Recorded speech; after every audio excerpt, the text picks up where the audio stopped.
I pressed my suit twice that morning, as if the extra heat could iron out the years. My granddaughter's wedding. How many Saturdays had I imagined this, the lace, the flowers, the music that starts like a breath and becomes a promise. I slipped my late wife's cufflinks through the starched cotton and told the mirror, "Let's make her proud." And for a moment I saw myself as she used to, shoulders back, chin steady, a man who could be counted on. The church glowed the way old wood does when sunlight finds it. People turned and smiled with a kind of warmth reserved for grandparents and heroes from a different decade. I shook hands, kissed cheeks, stood straighter when I caught my granddaughter's eye across a swarm of hats and camera phones. She mouthed, "Grandpa," and I felt something unspool in my chest, the tightness that had lived there since the funeral. For a blessed hour, vows spoken, rings trembling on young fingers, I forgot about mortgages, invoices, and the particular arithmetic of grief. It began so small, I almost let it pass. At the reception check-in, a young woman with perfect eyeliner rifled through place cards.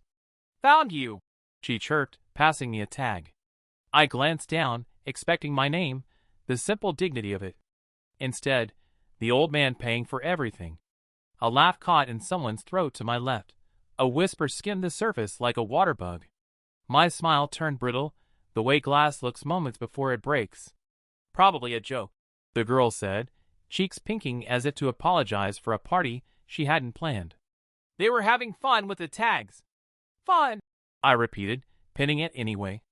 I'd learned that older men who make scenes at weddings are remembered for all the wrong reasons. The ballroom was the color of champagne and ambition.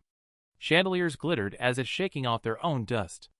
I stood by the bar, while the family orbit tightened and loosened around me, my son's hand heavy on my shoulder, his voice pitched just a notch too loud when he introduced me. "Dad made it happen," he told a couple I didn't know. "He's the bankroll." The laugh was easy, he practiced. The word sat in my ear, bankroll. Not father. Not grandfather. Bankroll. Little stings followed like gnats. "You should see what we got with your budget," my daughter-in-law said, teeth bright as pearls and just as hard. A cousin clinked a glass and called me generous in the tone people use when they admire a show horse. At our table, someone made a joke about printing the tag on a t-shirt. I ate my chicken colder than it was served and lied to anyone who asked that it was perfect. I watched my granddaughter dancing, veil lit from within, and remembered the time she was 5 and painted my shoes with glitter nail polish. "They needed sparkle, Grandpa," she said, eyes solemn. I wore them like that all day. I would have worn them like that forever. When the band slowed and the room softened, I slipped outside to the terrace where the night held its breath. The tag twinged against my lapel, an itch I couldn't quite reach. I rubbed it with my thumb the way I used to rub the smooth stone in my pocket before a big meeting. Pride and love still filled me. How could they not? But something else rose too, slow and certain, like a tide that doesn't care for schedules. It wasn't anger, not exactly. It was the clean edge of recognition. The old man paying for everything, the card insisted. I looked back through the glass at my family, my life refracted by crystal and laughter, and knew I would not be wearing that name for long. The girl at the table had a stack of tinted cards, like a magician with one trick.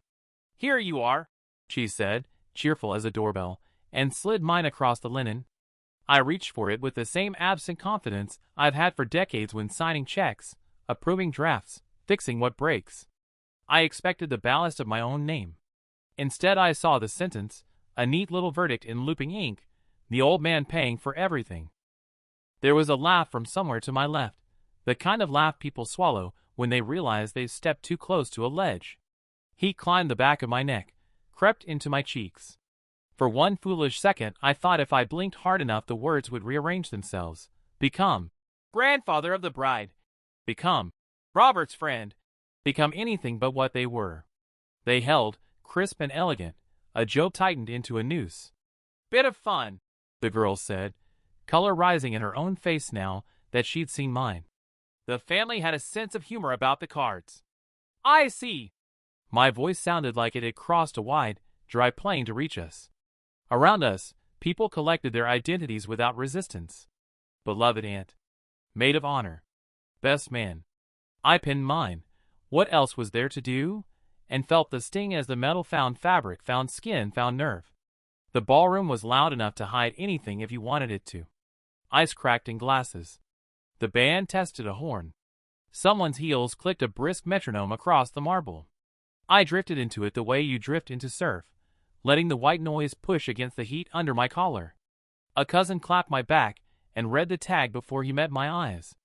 "Huh, that's you all right," he said, like he was pointing out a familiar landmark. My son waved me over to a pair of strangers. "Dad," he boomed, "the reason we could go big."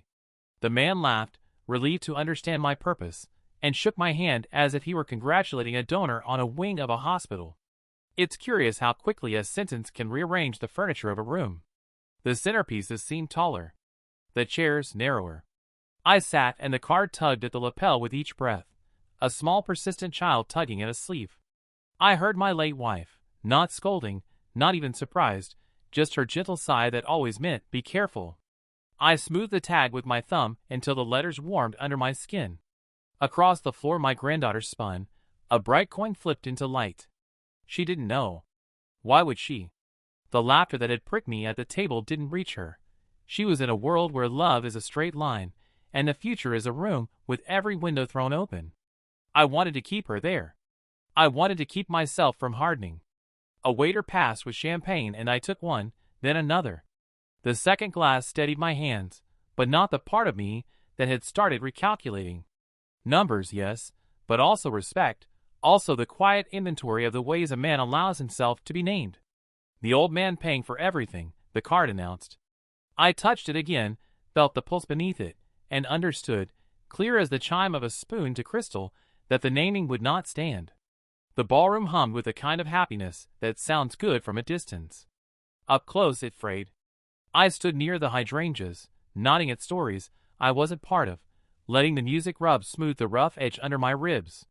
Then, the first string of words drifted by, light as confetti, and just as hard to gather up again once tossed. "Walking ATM," someone said, not quite under their breath. A small chorus of agreement followed, the way pigeons answer one another on a ledge. I pretended to be examining the flowers, as if hydration schedules mattered, as if I hadn't heard. A woman with a diamond bracelet adjusted her shawl and added, "Well, with those deep pockets." The tail of her sentence disappeared beneath a clink of glass, but the phrase stayed, "deep pockets," like a weight in the lining of my jacket. I moved toward the bar to busy my hands with something cold. A man I didn't recognize lifted his chin in a neighborly way. "You must be the benefactor," he said, like we were at a fundraiser and not my granddaughter's wedding. Benefactor? Another word that leaves fingerprints. I swallowed my retort, and an ice cube in the same motion. The band slid into an old standard. Couples drifted closer, and I caught the half-laughs at my back, the ones people use when they want to be kind to themselves about being unkind. "He can afford it," someone said. "What's he going to do with it, anyway?" Another voice, tinny and amused. "He likes it. Gives him purpose." I felt the blood rise, warm and treacherous, and wished for my wife's small hand on my forearm, her quiet pressure that always told me when to let a thing pass, and when to plant my feet. My son's laugh cut through, familiar and too loud. "Dad's got this," he told a cluster of men who wore their suits like invitations. "He always does." They turned to look at me the way people look at a building, appraising the foundation, assuming permanence. One of them raised his glass, as if to salute a service provided. My granddaughter spun by, veil lifting and falling with the air, her joy so pure it almost washed me clean. "Almost," she shouted. "Grandpa!" And the sound lit the room, but then she was gone again, tugged by the bright rope of the night, and the water closed over. Shame does a strange thing to time. It slows and brightens it, magnifies every glance, every half-smile that might be nothing, might be everything. I stood in that syrup of minutes, and understood how quickly affection can sour when respect is taken off the shelf and replaced with expectation. I thought of the checks I'd written, each one a yes, that cost more than the number in the corner. I thought of the name tag warming against my skin, the joke that wasn't a joke. From somewhere near the cake. "If only he'd adopt me." Laughter, crisp and effortless. I set my glass down, untouched now, and felt something settle inside me with a clean click of a lock. Joy had come with me into this room. It would go home with me, too. What curdled would be poured out. What remained would be mine. They found me by the bar, where the bottles shone like stained glass. My son came first, with the bounce of a man who believes the room is arranged for him. Pamela floated beside him, perfume, like a curtain you have to push through. "Dad," he said, clapping my shoulder hard enough to rattle the ice in my glass. "You okay? Big night." "Big," I said, and tried to keep the edge out of it. Pamela's eyes flicked to my lapel. "Oh, that," she said, smiling the way one does at a child who doesn't get the trick. "It's just humor, Dad. We had a little fun with the tags. People loved it." "Humor," I repeated, as if the word were foreign and I was rolling it in my mouth to learn it. "I see." Richard laughed, my son's laugh, my laugh once, wide and careless. "Come on. Everyone knows you've been, well, generous." He lifted his glass toward the ballroom, as if toasting my absence from it. "This is your victory lap." I tried to smile. It grabbed at my face and wouldn't let go. "A victory lap," I said. "Is that what we're calling it?" Pamela leaned closer, voice warm enough to scald. "Don't be so sensitive. You know how families are. Inside jokes. It makes people feel close." Close. The word lodged where my collar met my throat. I looked out at the dance floor, my granddaughter passing like a small comet through the chandelier light, and counted the beats until I could breathe again. My son kept talking, stringing anecdotes into garlands he draped over the moment to hide its bones. "You should have seen the florist's face when we told her budget. Her jaw," he minded dropping. "Classic. Classic," I echoed.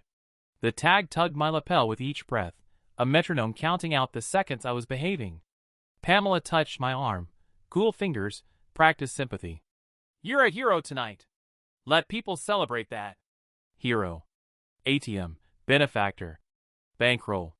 The synonyms of usefulness, none of them father. None of them man. "I'm glad you're enjoying yourselves," I said, careful, even, like speaking to a skittish animal and realizing it is you. "That's what matters." "Exactly," Richard said, relieved to have steered me back into his weather. "Now, come meet the Andersons. They should know the man behind the magic." The man behind the magic. I followed because I have been following all my life. The habit of shouldering and smoothing. As we crossed the room, the air thinned. The music swelled and somehow made the space smaller. My smile held, my chest did not. It felt as if someone had laid a warm, heavy hand over my mouth and told me to breathe through my nose like a gentleman. We reached a couple with polished names. Richard performed the introductions with a flourish of a maitre d'. "This is my dad," he said, pride bright as chrome. "He made it all possible."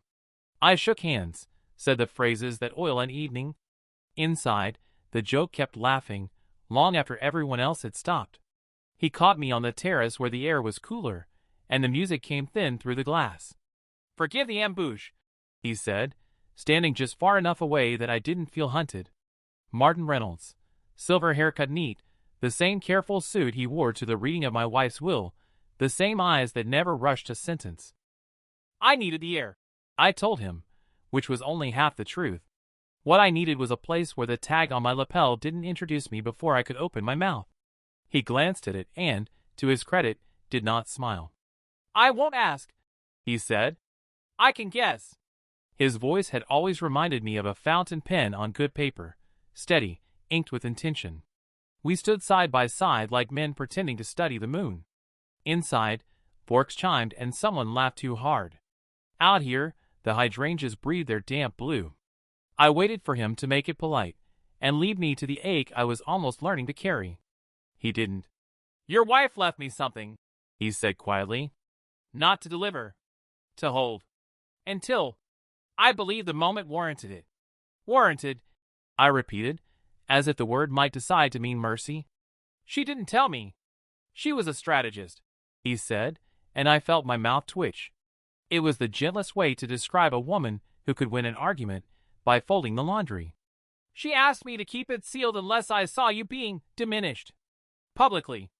The band slid into applause. The sound came through the doors like a seed breaking. I looked at the card on my chest, at his hands, capable, unadorned, a wedding band worn thin. "And you think you've seen enough?" I think I've seen too much.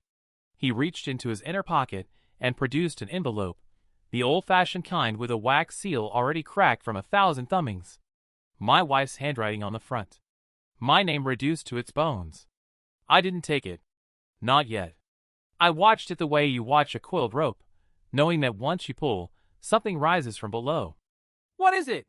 A codicil, he said. The syllables landed like pebbles dropped in a deep well. An addition to her will. It concerns protections. For you. Protections.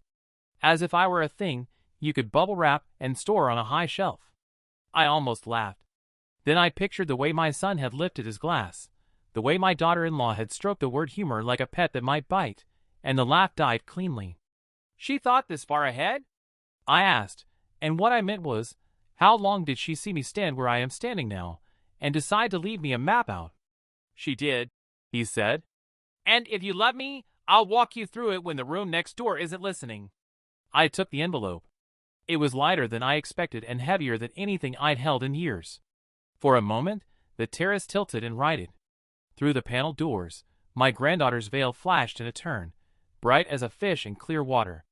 I closed my hand around the paper like a man closing his fist around a rail, and felt something in me shift, not loud, not dramatic, just a hinge oiled after a long winter. Soon, I said. Soon, he agreed. We went back inside together, two men returning to a party with a secret that would not stay folded for long. Back in my study, the party's afterglow still clinging to my cuffs like smoke, I slit the envelope along the old crease where her hand must have pressed. Martin had left me with a nod, and the kind of silence men lend each other, when words would only bruise. I turned on the desk lamp, the one with the green glass shade, and the pool of light gathered the paper into something intimate. Her handwriting on the flap, my name in the brisk strokes I knew from shopping lists, and love notes tucked into briefcases. The language inside was the opposite of her script, precise, unforgiving.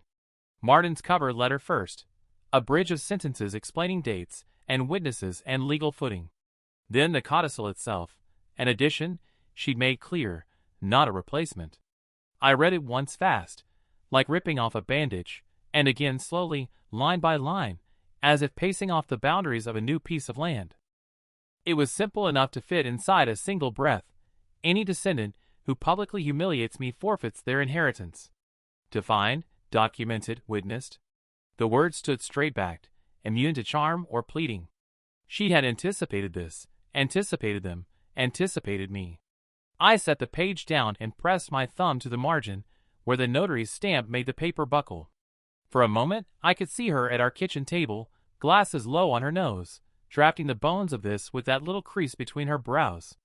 You say yes too easily, she'd tell me, not unkindly.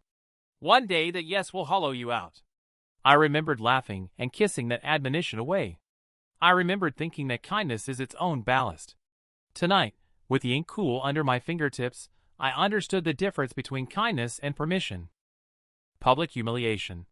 The phrase rang with a kind of clean accuracy that left no room to wriggle. The name tag. The toasts. The way my son had performed my usefulness as if it were a virtue show. I pictured the terrace doors, the hydrangeas breathing blue, the card tugging at my lapel like a child with sticky hands. A ledger began to appear in my mind, columns drawn with a ruler, debts and credits that had nothing to do with money. She had built me a door. Not a trap, not a weapon, a door. I could step through it or stand here, knuckles white on the frame, insisting the hallway was home. I sat back, and the chair gave its familiar complaint, the small human sound of remembering weight. On the desk, next to the lamp, was the smooth worry stone I carried to meetings. I picked it up, and felt its cool face warm in my palm. I did not feel triumphant. I felt seen. Shielded, yes, but more than that, summoned. She had trusted me to choose dignity over ease, to use this not to punish but to refuse the erasure that had crept into our gatherings like mold in a warm house. I folded the page along its original seam, aligned the corners as she would have, and slipped it back into the envelope. In the window, my reflection hovered above the dark lawn, an older man, with a square of light in his hands. I thought of my granddaughter turning under chandeliers, of my son's practiced laugh, of the weightless moment before a door opens. Then I stood, and I knew which side of it I would be on. In the morning light my house remembers her. The kettle whistles the way it did when she'd leave it a breath too long, and the kitchen window throws a square of sun onto the table exactly where she used to stack the mail, fanning bills beneath catalogs, the important thing anchored by the ordinary.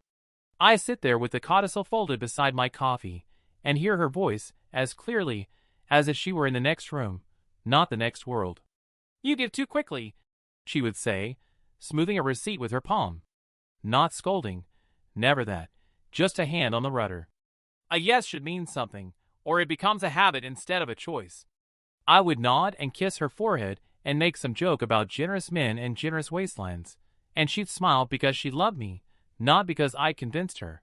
"I'm not worried about the money," she said once, when Richard had borrowed a sum that required a decimal and a swallow. "I'm worried about what it teaches him about you, about what it teaches you about yourself." At the time, I called it kindness. I had 1,000 reasonable names for my capitulations. Their mortgage rate is brutal this year. The car died at a bad moment. College isn't cheap. And it was all true, the way weather is true, unarguable and also indifferent to who gets wet. She'd listen and pour tea and let me finish my accounting. Then she'd slide the cup toward me and offer the line that stuck like a pin in silk. "Help is a bridge, not a leash. Make sure you're not handing them the rope." I ignored the rope. I told myself I was building bridges to the future, to my son's ease, to my grandchildren's chances. I didn't notice the loops tightening around the parts of me that had nothing to do with checks, my time, my quiet, the small ceremony of being greeted as a man and not a function. She did. In photographs from those years she's looking at me, not at the camera, as if she's measuring how far I can still bend before the shape is lost. The first time Richard made a joke about Dad the banker, she was in the doorway with a basket of laundry. She didn't laugh. Later in bed, a lamp glow keeping company with her book, she said, "Name stick." I said, "He's teasing." She said, "If you laugh, you'll make it true." I laughed anyway because it was easier than renegotiating every story we told ourselves about family and duty, and what love looks like in public. Now the house is full of her sentences, unspooling from drawers with the tape and the rubber bands. I can hear her the way you hear a familiar hymn even when you can't remember the words. Be careful with the part of you that wants to be needed. It will sell you twice. She knew the shape of this long before I did, the slow exchange, respect traded for convenience, gratitude for expectation, affection for access. She built the door because she knew I wouldn't, and trusted me to walk through it when the hinges finally spoke. I run my thumb along the edge of the envelope until the paper warms, and in that small heat, I feel her hand again, steadying mine, not pulling, not pushing, only reminding me that love without boundaries isn't love, it's surrender. I have surrendered enough. I took the box down from the closet like a man lifting his own past. It was the one with the split corner I'd meant to tape a dozen times, a tilt to it that suggested it was tired of being patient. I cleared a place on the dining table, the same table where we'd hosted birthdays and dry conversations about interest rates, and slid the lid back. Paper has a smell, warm and faintly sweet, like dust that remembers fruit. Receipts, bank statements, photocopied checks, thank you notes, fat with exclamation points. I laid them out the way a man lays out tools before he fixes something and hopes it isn't himself. There was the kitchen that couldn't wait, because the cabinets were dated and the countertop was embarrassed to be laminate. I found the contractor's invoice, a number that once felt like a firm handshake and now read like a confession. Next came the cars, plural, because you can't give one child a start and leave the other to the bus. Lease agreements with the smell of new upholstery still trapped in the ink. The family trips, my favorite euphemism, as if I'd been invited somewhere other than the role of underwriter. Airline confirmations, resort balances, the framed photo on the bookshelf where I stand at the edge of a beach, cropped by wind and everyone else's joy. The amounts lined up in quiet ranks. I added them because numbers have always made sense to me in a way people sometimes don't. Each total felt like a door you walk through and find another door. I tried not to think about what else that money could have been. Scholarships for strangers who wouldn't confuse generosity with obligation. A studio for my wife when she wanted one and I said we could wait. Time off I never took because men like me don't stop we slow down and call it prudence. Denial has a rhythm. I could hear mine beating under the scratch of my pen. It sounded like good reasons. It sounded like the word family, used as a lever. The notes I'd written in the margins back then were almost funny. Short-term help. Just this once. We'll talk about budgets. My handwriting grew firmer as the amounts grew larger, as if pressure on the pen could anchor me to a version of events where I wasn't being slowly unmade by my own yes. I found a thank you card from Pamela, pink and floral, with a line that read, "We couldn't have done it without you," and realized how neatly that sentence held me. Couldn't have done it without you. It had felt like praise when I read it the first time. This morning it felt like a blueprint. When I finally set the pen down, the sum stared up with the clean blankness of snow. A number that could build a small business. A number that could mend a roof and send a dozen kids to school and still leave change to tip the world. I leaned back in the chair. Complained? A familiar sound in a room that suddenly wasn't. The staggering part wasn't the money. It was the shape of my absence in all of it, the way my wanting to be useful had emptied rooms and called it love. Across the table, the codicil lay where I'd left it, square and patient. I slid the papers into rough stacks, matching dates with memories, promises with withdrawals. Somewhere in the house a pipe ticked as it cooled. I listened to it the way you listen to your own breath when you've just learned you've been holding it for years. He knocked the way people do when they're not sure if they're welcome, 2 polite taps, and a pause long enough to change his mind. I opened the door to my grandson standing there with his hands shoved into his pockets, like he was trying to keep his words from spilling out. Michael. Taller than I remember every time I see him, the same serious eyes he had at 10 when he asked me if grown-ups ever get scared. I should have called, he said, already stepping back. You did in another life, I told him, and the corner of his mouth lifted. I let him in. The house seemed to straighten at the sight of him, the way a man squares his shoulders when the right company arrives. In the kitchen he hovered by the chair his grandmother used to claim, palms skimming the back of it like a blessing. He looked at the box on the table, the ordered mess of my tallying, and then at me. I came to say I'm sorry, he said, and the air changed temperature. For last night. For the tag. For all of it. You didn't write it, I said. No, he admitted, swallowing. But I didn't stop it either. He pulled out the chair and sat, elbows on his knees, the posture of a boy apologizing for breaking a window he didn't throw. I heard things I should have argued with. I laughed at the wrong moments because it felt easier than being the only one not laughing. Something eased in my chest, small and important. I put the kettle on because that's what we do when we can't fix the past. We offer heat and cups and time. He watched me move around the kitchen like I was performing a ritual that might save us both. Grandpa, he said, and the word did a neat repair inside me. They treat you like a resource. I hate it. I hate that I've let it become normal. He rubbed his thumb across an invisible line on the table. I wanted you to know that I see it. I see you. The kettle began its thin whistle. I poured and we waited for the tea to settle, steam lifting, 2 faces in a quiet cloud. He told me how he tried to talk to his parents, how the conversation slid into the ditch of, "Don't interfere." He told me he'd left the reception early and walked a long way home to bleed off the shame. He told me he'd come this morning because going on as if nothing had shifted was not an option he could live with. Thank you, I said, and it felt too small, like handing a man a handkerchief in a flood. You don't know what that costs to say out loud. I do, he said softly. A little? Enough. We drank. The house settled. The codicil, sealed again, rested near the sugar bowl like a small, square future. I didn't show it to him. I didn't need to. Something larger than paper had moved between us. Come by tonight, I said. We'll burn that tough roast in the freezer and lie about how good it is. He grinned, young and old at once. At the door he hugged me in that careful way men do until they remember they're allowed to hold on. When he left, the rooms felt different. Not lighter, truer. A door I hadn't had the strength to find by myself stood open, and there was my grandson, hand on the knob, saying without saying, "This way, Grandpa. This way." The country club smelled like coffee and citrus polish, the kind of Sunday brightness that pretends last night never happened. They'd arranged us at a long table under a bank of windows. Napkins folded like lilies. Tiny pots of jam waiting to sweeten things that didn't need sugar. I took the end seat because ends make for easier exits, and because the chair there looked like it might forgive me for sitting in it. We survived the first courses on autopilot. Fruit that tasted like good intentions, polite questions about sleep and speeches, and the band's stamina. Jennifer's smile kept finding me across the flowers, a light I would step into any day. My son did his host circuit, touching shoulders, topping off stories. Pamela clinked her glass with a fork, and the room obeyed.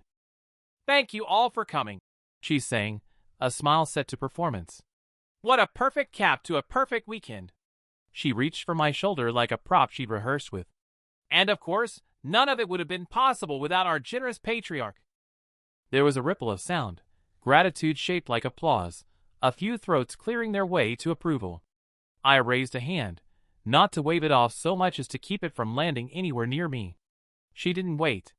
"We also have a wonderful surprise," she said, beam brightening. "Jennifer and Mark will be taking their dream honeymoon to Bali, 2 full weeks, courtesy of Grandpa."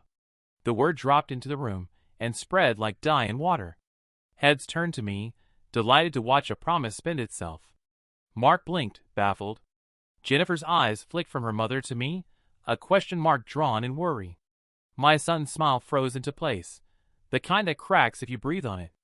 I heard my chair slide back before I felt my hands on it. The sound cut through the applause that hadn't quite figured out what it was applauding. I stood. My heart found the old steady drum it keeps for bad weather. "That's the first I've heard of it," I said, not loud, just level enough to carry. It was astonishing how quickly quiet can arrive when the script forgets its lines. I looked at Jennifer, my girl, still someone's girl no matter the ring, and softened my voice. "I love you. You know that. But I did not agree to fund a luxury trip." Pamela laughed a fraction too late. "He's teasing," she announced to the room, as if I were a mischievous uncle swiping olives. "We talked about it yesterday." "We did not," I said. "You mentioned it. I said I would think." I let the silence measure us. "I'm still thinking." A man down the table coughed into his napkin, suddenly fascinated by butter. My son leaned toward me and whispered with his teeth, "Don't make a scene." I glanced at the glass in front of me, at the sunlight caught in it, at the neat little world this table believed itself to be. "The scene," I said quietly, "was made when my generosity was promised without my consent." I sat. Jennifer's face was flushed, but it wasn't anger. It was something like relief. The room found its plates again. The waiters rediscovered their choreography. Conversation started up in small, embarrassed bites. Across the linen, my son's jaw worked, grinding an argument he couldn't serve in public. I buttered a scone with careful hands. I tasted it, and tasted nothing and everything at once. The humiliation was there. I won't pretend it wasn't, but threaded through it was a cleaner taste I hadn't known I missed. It was the flavor of a simple word used properly for the first time in too long. No. It didn't feel heroic. It felt like setting a glass back on the table and discovering my hand wasn't shaking. The word left my mouth clean and ordinary, as small as a pebble, as heavy once it hit water. Conversation thinned to a thread and then to nothing. The clink of flatware stopped midair. Somewhere a spoon touched china and held its breath. Pamela's smile searched my face for the joke that would save us all. My son angled toward me, the pleasant mask stiffening into something more useful to him. "Dad," he said softly, with the warning tone we reserve for toddlers and old dogs. "Come on!" He wanted me to laugh and rearrange the world around his comfort. I let the desire pass through me the way a wave passes through a piling. The structure didn't move. "I didn't agree," I said, not louder, only steadier. I felt my pulse step down from a sprint to a march. My shoulders found their proper address. I could hear the air conditioner hum, the page of a menu turning 2 tables over, my granddaughter's breath catch and release like a child who's found her footing after a stumble. Fear had been riding me all morning. Fear of ruining her weekend. Fear of confirming the story that old men can't hold their edges. Fear of being the one who makes love sound like a ledger. It stepped off. What climbed on in its place was not anger. It was clarity with its boots on. A waiter, poor boy, hovered at my right elbow with a fresh carafe of coffee, waiting for a cue that didn't come. I spared him and nodded.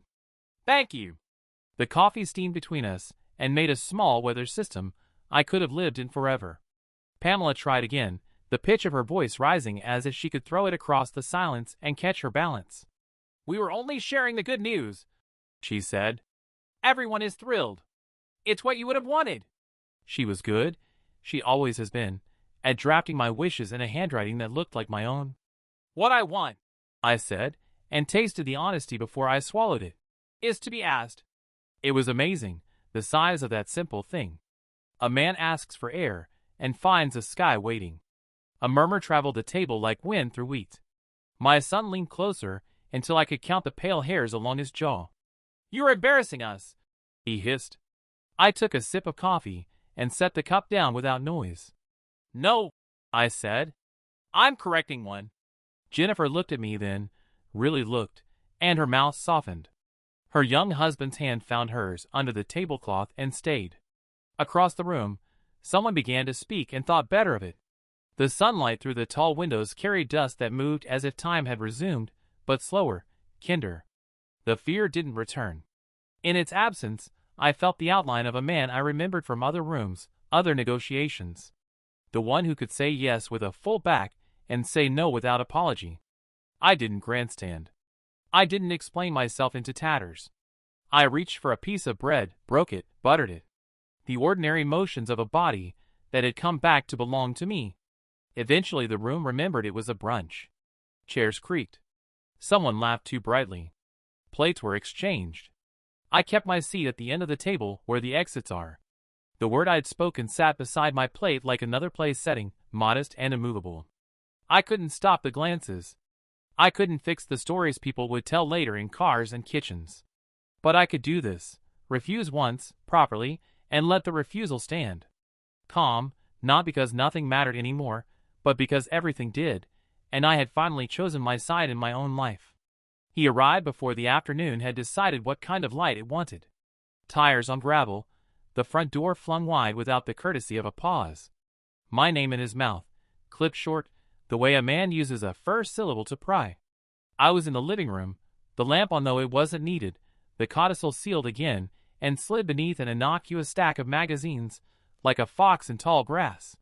"What the hell was that?" he said, already pacing, the long, restless stride of a boy who used to run bases and never learned how to stop. He didn't sit. He never sits when he wants something. "You humiliated us. You volunteered me," I said, and kept my voice low. The carpet under my shoes had a pattern my wife chose because it hid stains and forgave shoes. I set my hand on the arm of her chair, a quiet tether. He laughed without humor. "It was a honeymoon, Dad. You're granddaughters. You made a scene over pocket change." Pocket change? The old script unfurled, my apology, my explanation, the quick reach for a checkbook to repair what his temper tore. I felt the muscle memory rise and pass, like a phantom itch in a limb I no longer recognized as mine. I let it go. I said no. I told him. And I meant it. His jaw worked.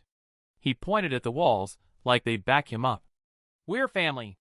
This is what family does, steps up. You used to understand that. Since Mom..." He stopped, the name hitting the room, like a dropped plate he hadn't meant to break. "Since your mother died," I said, finishing for him because I'd carried the weight of that sentence every day she wasn't here to help. "Yes. Since then, I have said yes to a lot of things. Some of them were mistakes." He stared at me as if I confessed to a crime. "So that's it? You're cutting us off? After everything we've done for you?" The inversion would have been funny if it weren't ours. "What have you done for me, Richard?" I asked it gently, not to wound, but to turn on a light in a room he preferred dark. He opened his mouth, closed it, opened it again. Complaints gathered like birds on a wire, and waited for a wind that didn't come. He tried anger next, louder, broader strokes. "You're not thinking clearly. Pamela and I have talked. Maybe it's time we help manage things. Power of attorney, just to keep everything on track." There it was, the old leash disguised as a bridge. I saw my wife's hand on my sleeve, the smallest pressure. I straightened. "No," The word fit better each time I used it. You don't manage me. You don't spend me. You don't announce me. You ask. And sometimes I will answer no. Color rose in his face. He took a step forward and met my eyes, and found I did not look away. Something in him paused, the way a dog pauses at an invisible fence, listening for a sound it can't quite hear yet. I kept my hand still, my voice even. I love you, I said. That's not in question. But I will not be treated as a wallet with a heartbeat. He stood there, breathing hard, the house holding the echo. Then he looked around, as if he'd wandered into a stranger's home. This isn't over, he said, because he needed a last line. It's begun, I said, and watched him leave my doorway like a storm moving east. The silence that followed didn't ask to be filled. It felt earned. The morning after the storm, I woke earlier than habit and made coffee strong enough to stand a spoon. The house held its breath as if waiting to see which man would come downstairs, the accommodating one who could be negotiated into generosity, or the other I hadn't met in years. I set the mug beside a pad of paper and wrote 3 lines in a hand my wife would have recognized. No more blank checks. No more surprises. Ask, don't assume. I started with the dull mechanics because boundaries like to be nailed to something solid. I called the bank and canceled the automatic transfers that had begun as temporary. I removed my card from the florist, the caterer, the contractor whose invoices had my name pre-printed on them. I asked my financial advisor to add an extra step to large disbursements. My written approval, no exceptions, even for family. Especially for family. The woman on the line said, Of course, Mr. Hale. And her tone told me I wasn't the first grandfather to wake up mid-story. I deleted the family group chat from my phone, the one that pinged me into Pavlovian reach for my wallet. I wrote individual notes instead. To Jennifer and Mark, I love you. Plan within your means. I'm here for advice and a modest gift, not a rescue. To Pamela, all financial conversations with me will be private and scheduled. No more announcements. To Richard, I'm available for dinner next week. We'll talk like men, not like a bill and its payer. I expected my hand to shake while I typed. It didn't. It felt like tightening bolts on a loose gate. Then the quieter work. I put the checkbook in a drawer that sticks if you don't open it with intention. I moved the easy chair back to the window where it had lived when she was here, the view of the maple giving shade to my stubborn better judgments. I called a friend I hadn't had time for and said the true thing. I'd made a mess of my yes. He laughed softly and said, Welcome back. The replies came in their costumes. Pamela, effusive emojis, and a line about misunderstanding. Richard, a long silence, then a single sentence, We'll see. Jennifer called, voice small and honest. Grandpa, I'm sorry for yesterday. I told her forgiveness is a door with 2 hinges. I had oiled mine. I made a list of what I'd fund without regret. The bookstore idea my grandson can't stop talking about. A scholarship in my wife's name at the community college. Repairs to the church roof whose leak had been patient and persistent. If anyone asked why, I had an answer that did not require apology. Because this is who I am, not what I'm afraid of losing. By afternoon, the house sounded different. The refrigerator hummed without sounding like a demand. The clock in the hall resumed its agreeable tick. I stood in the doorway of my study and looked at the chair where I had been shrinking by degrees. I sat in it like it belonged to me. Boundaries are not walls. They're doors with locks you learn to use. I turned the key once, twice, and listened to the click. My life, my terms. Love, yes, on those terms or not at all. I began with the smallest repairs, the kind you can't show off but feel under your feet. I walked after breakfast, first to the corner and back like a man relearning his neighborhood, then farther, until the maple by the church knew me again. My hips argued, my lungs negotiated, and then one morning they all signed the treaty and let me move without editorial comments. I dusted the dumbbells I'd bought in a fit of New Year virtue and taught them their purpose. The mirror didn't change much, but something behind my eyes did. My breath came easier. Sleep arrived without bargaining. I called people whose numbers had settled to the bottom of my contacts list like silt. It's me, I said, and they said, It's about time. And we met for coffee that stretched into lunch. We told stories that didn't ask one another for anything but attention. I learned that friendship is not a savings account you withdraw from only in emergencies. It's the steady deposit of showing up. On Tuesdays, I drove to the community center, parked badly as always, and sat in a room that smelled faintly of tempera. The instructor, a woman with paint under her nails, and the sort of patience that comes from surviving both art school and teenagers, put charcoal in my hand. "Look," she said, pointing at a chipped bowl, a folded cloth, a pear with a bruise like a sunset. "Really look." My lines were awkward, my shadows shy. Then the bowl appeared on the page, stubborn as a fact. When I carried my first finished study to the car, I laughed alone like an idiot. It was not good, it was mine. I ate better by the simple arithmetic of cooking for myself. The recipes my wife used to hum through returned to me in fragments, and I filled in the missing steps with trial and error and the smoke alarm. I kept her wooden spoon near the stove, the one with the burn at the handle, because it warmed my hand in a way stainless steel never could. I lost a belt notch without trying to, just living differently, and I gained back an hour in the late afternoon that used to belong to other people's emergencies. Sundays, I sat in the back pew, not to be seen but to listen. The roof had a new patch where rain had slipped in for years. I had paid for that without resentment. I liked the sound of a sanctuary breathing, with settling, shoes on stone, the cough of a baby who didn't know about reverence yet. After the benediction, I lingered at the coffee urn and found myself invited to a poker night I hadn't known still existed. They saved me a chair and teased me about my caution until I bluffed them into respect. Money became quieter. It stayed mostly where I put it. When it left, it did so with intention and a receipt that looked like something other than guilt. I noticed how often my phone remained face down without vibrating my attention away from my own day.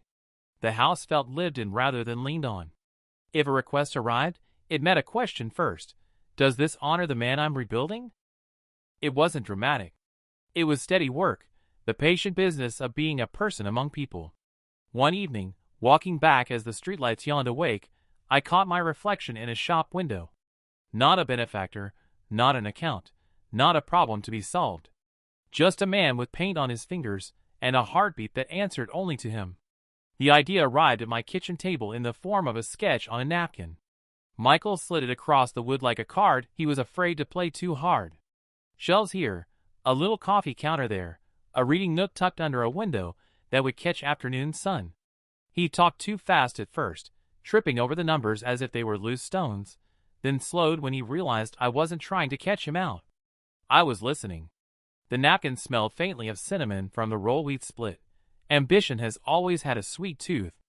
"A bookstore," I said, letting the word find its weight.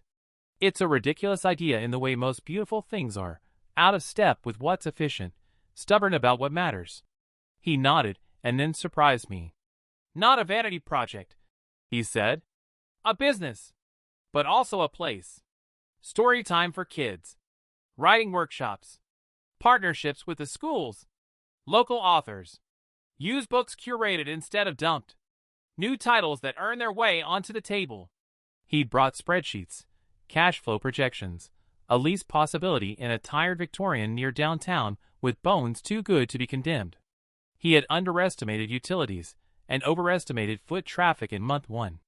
He had left room to learn. "Why books?" I asked, though I knew. He looked at the shelves behind me where his grandmother's paperbacks still leaned into one another for balance. "Because when I didn't know who I was yet," he said, "other people's words built a bridge." I felt the familiar reflex reach for my checkbook. I closed the drawer on it. We talked instead. We spoke about margins and inventory turns, about the quirk of readers who want what they didn't know they needed until they see it on a front table. We discussed how coffee is a decent profit center and also a way to invite in people who are shy about buying worlds. We argued, kindly, about the name. He wanted chapter 1. I suggested a dozen worse options just to watch him defend the right one. When we were done, the plan wasn't perfect, which made me like it more. I told him I would invest, not gift. Equity, not allowance. We'd put it in writing with the seriousness we would have used with a stranger. A modest salary for him that would grow only if the business did. A clause that protected our relationship from our arrangement. Decisions by consensus for anything that could wreck the ship. He didn't hug me right away. First, he exhaled, the kind of breath you take when the scaffolding holds. Then he reached across the table. His hand was dry and steady. "Thank you," he said, and the words didn't land where old thank yous had, in the soft place I used to confuse with duty. They landed in the part of me that understands the difference between feeding hunger and feeding appetite. We toured the Victorian that afternoon. Dust rose to greet us. Light slanted through tall windows onto floors that needed love and a belt sander. I could already see the corner where the kids would sit on a rug while someone with a good voice made dragons reel. Michael stood in the doorway, measuring hope against square footage, and I felt a quiet, solid joy that had nothing to do with being needed and everything to do with believing. On the way out he asked if he should thank me on the family chat.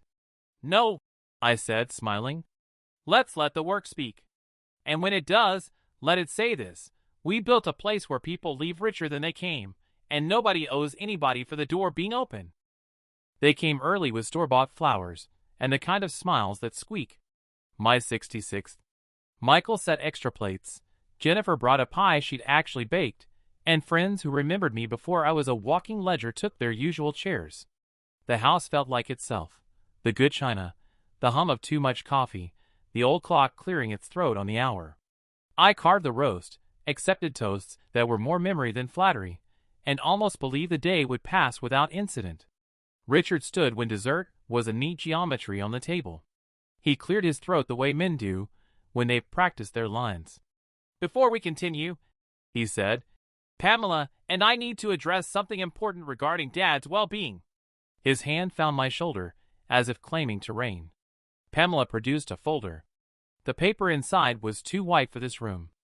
"Power of attorney," she said brightly, the word gift-wrapped. "Just practicalities.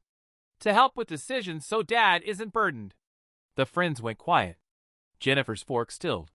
Michael's jaw set, but he looked to me, not to the paper. "I'm not burdened," I said. "Calm isn't a mood. It's a decision you keep making." "Nor am I in need of a proxy." Richard kept smiling, but the edges showed. "It's not about need. It's about planning. You've struggled lately. We can ensure your assets aren't mismanaged." "My assets are managed," I said. "By me." Pamela pushed the pen across the table as if it were a candle, and I was meant to blow. "Sign now, and we'll handle the rest privately." Martin Reynolds, who had been quiet in a back chair, set down his cup with a click that sounded like a verdict. He didn't look at them. He looked at me. A question, nothing more. I nodded. "I appreciate your concern," I said to the table, to the history, to the two people who had mistaken access for love. "But before we pass pens around, there's a document you should know about." I reached for the envelope I had placed beside the sugar bowl, ordinary as a grocery list. My wife's careful foresight sat inside it, folded along its old intention. Martin took it when I offered it, his voice even as a level. He read the codicil's heart in plain terms. Any descendant who publicly humiliates me, who attempts to control my affairs against my wishes, forfeits their inheritance. Witnessed. Dated. Binding. It didn't explode. It landed. The room received it the way a ship receives an anchor, sudden, resolute, changing the drift. Richard's face moved through several weathers and settled on storm. "This is ridiculous," he said. "Manipulation. It's protection," I said. "From this." I gestured at the pen, the folder, the performance. Pamela tried to laugh and could not find the sound. "You wouldn't." "I would," I said. "I am." I turned to my friends, to Jennifer, to Michael. "You are all witnesses." Silence has a temperature. This one was cool and merciful. Jennifer took Mark's hand under the table. Michael reached for the pie knife and waited. I slid the envelope back to the center, as if setting a truce. "Eat," I said, and it came out almost gentle. "There's plenty." The next days moved with the patient certainty of a tide. There were calls I didn't answer and one I did, from Martin, to say the paperwork had been filed, the codicil acknowledged in the right places by the right people. "It holds," he said simply. I thanked him and stood at the kitchen window, while the maple let go of a leaf that had been pretending to hang on. Richard tried anger first. Voicemails arrived in bursts, legal threats, the old accusation of ingratitude dressed in new clothes. When Fury didn't open the door, he sent apologies spun from the same thread as his demands. "Family shouldn't need documents," he said in a message that would have worked on me once. "We can fix this if you rescind." I did not. The absence of my reply turned out to be stronger than any speech I could have made. Pamela wrote a long email with bolded phrases and careful italics, as if emphasis could make a point true. She appealed to optics, to what people would say, to the humiliation of being cut off. I read it twice and thought of the tag on my lapel, the public joke of my use. I answered in one line, "I wish you well, I wish to be well." Jennifer called and cried for a minute without words. When she found them, they weren't excuses. "I should have stopped it," she said. "I was raised to keep the peace, not to keep the truth." I told her peace without truth is a ceasefire that runs on someone's silence. I told her I loved her. She came by with a plant that will probably die under my care, and held my hand like she was learning a new language, and I was the alphabet. Michael brought over paint chips for the bookstore, and a list of used shelving units selling cheap. He didn't mention the inheritance. He talked about floor stain and a Saturday volunteer crew. That, more than any signature, told me where his loyalty had always been, toward work, toward a future he was willing to sweat for. Word leaked, because it always does. Friends called to say they'd heard, and then said the thing that mattered. "How are you?" At church, a man I barely know pressed my shoulder in the quiet way men have when they mean respect. The poker group dealt me in without a joke, and when I folded a good hand, no one made a metaphor out of it. Martin met with me again, and laid out the reallocation with the same clean grammar he uses for everything. The portion that would have gone to Richard and Pamela split, half to me outright, half into a trust for those who had not mistaken me for a tool. I signed where the tabs told me to sign, and felt nothing triumphant. Relief behaves like a small animal. It takes time to creep out and eat from your palm. Richard's last attempt arrived handwritten, as if ink could conjure sincerity. It wandered from grievance to nostalgia and ended with a thread dressed as a promise. "Wheel contest." Martin smiled when I forwarded it. "They can," he said. "They will not succeed." The letter went into a drawer where old warranties sleep. Masks fell quietly, not with drama but with gravity. People revealed themselves by what they did next. Some stepped closer. Some backed away and called it dignity. The house, unburdened, sounded different at night. The refrigerator less like a metronome for worry, the clock less like a judge. I washed the dinner plates and set them to dry. In the window, I caught my reflection and didn't look away. The man in the glass had the same shoulders, the same lines around his mouth, but his gaze was level. It turns out a consequence can be a kind of restoration. It gives back what you signed over, one boundaried breath at a time. Morning comes easy here. The bell over the door gives its small announcement, and the bookstore breathes to life like an old cat stretching. Light pours through tall windows and lays itself across the floorboards Michael sanded by hand. The coffee counter hisses and settles. Someone laughs before they mean to. I sit at a little table by the travel section with a mug I didn't make and didn't pay for twice, and watch a place grow around me that asks nothing I'm not glad to give. We named it Chapter 1 because he was right. Kids arrive in a tumble for story hour, legs crisscrossed on a rug that has already learned the weight of listening. Retirees trade paperbacks like recipes. A teacher points to the bulletin board where the flyer for Thursday's writing group droops, and pins it straight again. The register drawer slides open and shut with the reliable music of a future paying for itself. I know the numbers well enough, modest profit, honest margins. But what steadies me is the other ledger I keep, eyes lifted, shoulders dropped. Thank yous that sound like discovery, not obligation. Michael is behind the counter, one hand on a stack of arrivals, the other tucked at his back the way his grandfather used to stand when he measured a room. He looks up and catches me looking, and we share the private smile of men who survive their own learning. He doesn't need me here, which is exactly why I come. Some afternoons, I shell the used mysteries and lose track of time in the alphabet. Some afternoons I paint in the back, the door propped open so turpentine and espresso can argue politely. Jennifer pushes through the door with the baby, my namesake in a tiny knit hat, and kisses my cheek without checking a room for permission first. She's softer in her speech these days, firmer in her feet. We worked our way back without speeches, the way you untangle a chain by patiently finding where it crosses itself. She holds the baby, while I hold the world very carefully by the handle of my cup. People who knew me only as a wallet still exist, somewhere, solving their days with other people's yes. I wish them peace the way you wish good weather on strangers' weddings. My own weather has evened.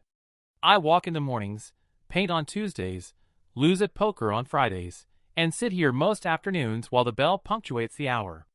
When money leaves my account, it does so with my blessing. When it stays, it keeps quiet. Once, a boy asked me if I owned the place. No, I said, and felt the clean click of the truth. But it belongs to me. He looked puzzled and then accepted it the way children accept that some things can be both. I sip my coffee and let the shelves and the laughter fill the spaces in me that used to echo. The name tag they made for me might still exist in a drawer somewhere, but it has no weight. I am not the old man paying for everything. I am a grandfather in a bookshop, a man who said no where it mattered so yes could mean something again.